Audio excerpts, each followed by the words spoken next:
ไม่ส่งค้าก็นี่ก็บริษัทแซด88เตจัดงานตามมือพกนี่ครับเนาะเหมือนแต่ว่าส่งปีเก่าครับตอนปีใหม่นี่เอาง่ายๆก็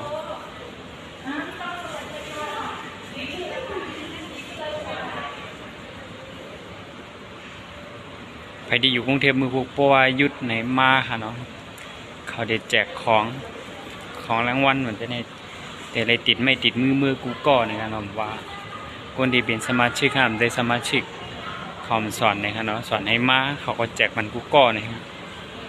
ในบวมมาละตัดเผาจัน3ก็ได้หันเป็นไหนครับเดียวค่ะย่อก็ที่มีหุบ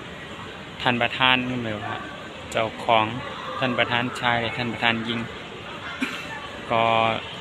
ผู้ครองกวนกูมิวค่ะเนาะย่อก็นี่กันติดไปพานี่ครับติดมาอ่ะ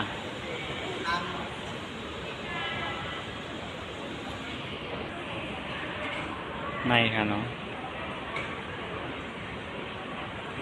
แจกของแต่วันที่18มือพุก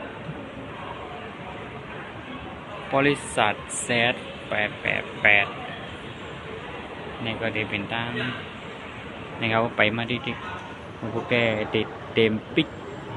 ไม่ได้พวกกุตันได้ไล่สดกันเพราะว่าจองติดตั้นนะครับกุตันก็ได้ไล่สด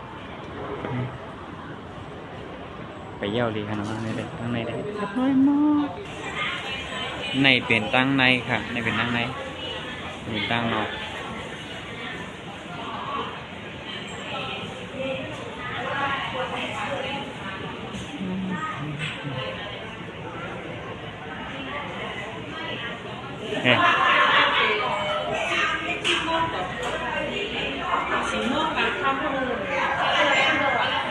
ในเป็นนั่งในกันในเป็นนั่งในเมื่อพวกเล่นนั่งงามไทยที่เขาประกวดก็เด็กไปกันแล้วนี่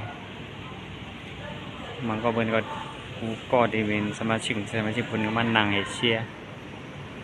มาเชื่อว่าไผ่ได้เรื่องวันที่1กันนั่นไผ่ดีเป็นก้นใต้อยู่กรุงเทพก็เขามาจอยแช่กันนำครับเนาะ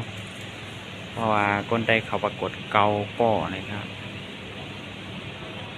บ๊ายบายค่ะ